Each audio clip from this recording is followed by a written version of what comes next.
I get it. Your dick's hard. Nerd. Rude? True. Yeah. I am not a nerd. I am the exact opposite of a Gay nerd. nerd. And on that topic, we're going to talk about Doctor Who. I feel like we're out of focus in this whole video. I don't like Doctor Who anymore. Me neither. Like, I've mentioned this in a video that I recorded but I haven't put up yet, where I said I could film a whole video talking about why I don't like Doctor Who anymore. Yo! Inception. The, Why don't you like Doctor Who anymore, Fletcher? well, there are some of the obvious reasons. Shit. Yeah. Like, there's the stuff about how they have this big budget now, so they can do all the explosions and space battles and stuff, so they don't bother with good writing anymore. Yeah, like series 1 with Christopher Eccleston, not like old Who, because I've Yeah. actually seen that. But they had to be so creative because they didn't have the money to like explode problems away. Exactly. Like, I remember that episode with Matt Smith where he literally just like blew everything up to send a message, Yeah. and that wasn't cool. No. So another thing is that the episodes are on a bigger scale now. Because it used to be that they would arrive in a place and they had to save the people in that situation. So like in Platform 1 or whatever it was, they had to save the people on that ship. And like in Midnight they had to save the people on that bus. But now it's like the entire universe. All the time. Every single week. Yeah, and because of that, like, whenever there's an advert that's like, oh, the universe is in danger, it's just like, so? It's like, oh, this person died, so they're coming back. That's another thing, is that Death doesn't mean anything. and if a character dies, even if it's for good, I don't care because I don't care about the characters anymore. Because they don't seem like real people. Either they die and don't seem like real people or whatever, and their death doesn't mean anything anyway, or they stay along for way too long. That's what I was gonna say, is that, Because the Ponds died a lot, yeah, but they still overstayed their welcome. like Stephen Moffat doesn't know how to let things go. Like, we're not doing this. I was there for your frozen face. No! But like, Stephen Moffat, he doesn't know how to let things go if he finds something that works. So what happened is the Ponds overstayed their welcome. The Weeping Angels. The Weeping Angels, because they were terrifying the first time they were there. And then they got less scary in the one with River Song, and then by the time it was like they were on Trenzalore, I didn't care. The one with River Song was actually really well done. I really liked it. But then the ones after that, they got worse. Yeah. Because they just kept showing up, and I was like, aren't they meant to be like this really nightmarish thing that can absorb all this energy, so why are they here? Clara has had her last episode 5 times by now. Like, she just... Okay, end of the series with Matt Smith, his like last series, so not series 7, series 6 or whatever, the one where they introduced on her. Yeah. That ended with like them going into the little line thing. I've only watched it once, and that's the only time I'm ever gonna watch it because it's shit. Yeah. But they go into that line thing, and he's holding her, and he's like, I'm gonna save Clara, and then it cuts to the 50th anniversary. So when people leave, like when Matt Smith left and when the Ponds left and stuff, I I didn't... sneezed out of existence. Yeah, I didn't care. My big argument with Clara is that she's a total Mary Sue, and I've been saying that since like Leaky got. Something that I've noticed is that people say she has no personality, but she does. It's She just has that whatever personality the episode needs. Exactly. Like, if she needs to argue with the Doctor in this one because this one is a moral dilemma, they'll do it. But if she has to go along with everything he says in this other one, they'll do it. But then, like, it's lazy writing because it's so easy. Whereas, like, not to be, like, pretentious or anything, but I have written stuff where the easy way would be to make my characters do something that the characters wouldn't do. And I've had to, like, get into arguments with my characters. Stephen Moffat was really good with singular episodes back in the day, but once you give him a overall complete blank slate, he doesn't know what to do with it. Doctor Who used to be the story of the companion, and the Doctor was kind of the vehicle to get them in those situations. The Doctor drove the companion story. Exactly, whereas now, the companions drive the Doctor's story. It's all about his darkest hour and him going through all this stuff and him saving everyone. But he's so old and wise, and he's seen so much that trying to put him in these situations just doesn't work. Yeah. You end up creating a character that is so unlikable. Yeah, I don't like the Doctor anymore. He's too much like Sherlock. He is. Stephen Moffat can only write one kind of person.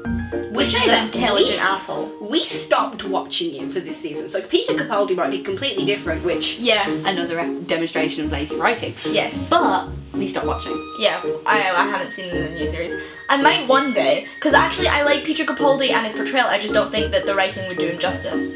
Yeah, I felt the same about Matt Smith, to be honest. I can't remember, there are some situations in the older series that he's put in where it's like you can solve everything by killing this one person, or And by he hurting won't. this one person, and he will not do End it. of the first season with Christopher Eccleston, he could Yeah. like completely wipe out all the Daleks and half the human race and himself, but he chooses coward every time. Exactly. Which Matt Smith's Doctor would never do. It's not that he disrespects canon, but it But just... he totally disrespects canon. It's just like can't keep track of the Daleks, right?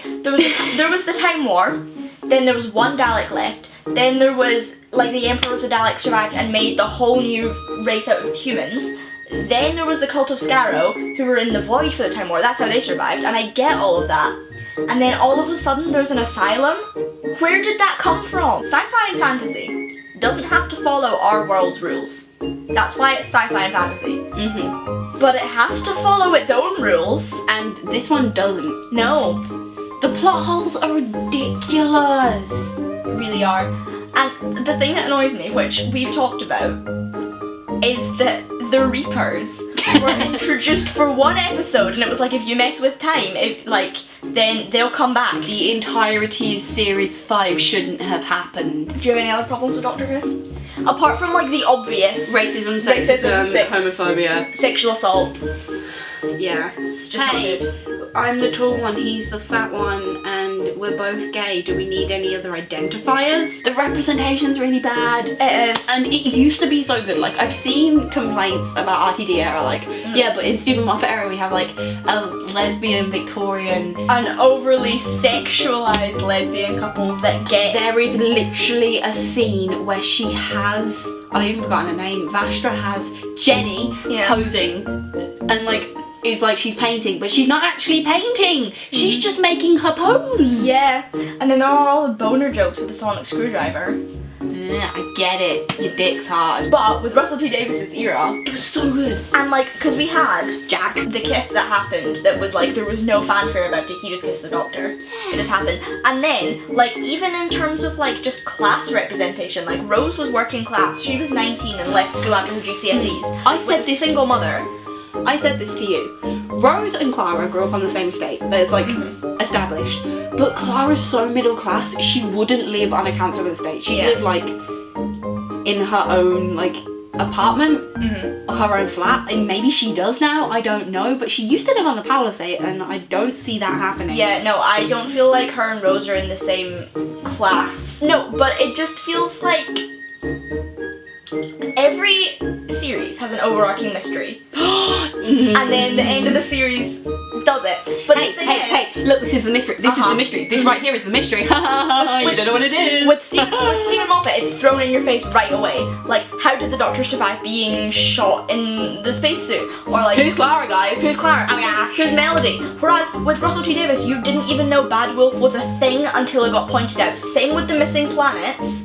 Same with Harold Saxon. And the bees disappearing. And the bees disappearing. You didn't notice there was a theme until it was shown you, and then when you look back, you were like, holy balls. The thing that I loved about the Bad Wolf theme as well, though, it did have a hint of what Moffat did, but in the best way possible. Because then the Doctor was like, It's coincidence. I was just about to say, and then in one of the recent series, the Doctor said about a coincidence the universe is rarely so lazy. Then I realised that the Doctor didn't say that, Sherlock said that, and that's our point about how, like, similar they are.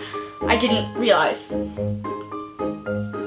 Doctor Who, with all these plot holes and stuff, and everyone's like, how does this and this happen? But, sorry, doesn't make sense because plot hole. And Stephen Moffat's like, oh, well, it's, I don't think Stephen Moffat said it, I think the fans have said that it's a kid's show. So obviously it doesn't have to make sense. Yeah. Why are all the boner jokes in there? Yeah. If it's a kids show, stop trying to use a kids show as an excuse when it's obviously being geared more towards adults. Like, plus the fact that kids shows have to make sense anyway. Yeah, Like- it's too silly for an adult show and it's too inappropriate for a kids show, so it doesn't fit anywhere anymore. So that was us talking about Doctor Who. We're probably going to get hate from some diehard Whovian for this. Yeah. This is just our opinion, but Yeah. Doctor Who shit. As keep a discussion down in the comments. If you think we're wrong, tell us in a polite fashion. And if you have anything else to add, feel free. Let's talk about it. Yay. Everyone knows you're gay. Everyone knows I'm gay. My gran doesn't. We'll wait until she's dead.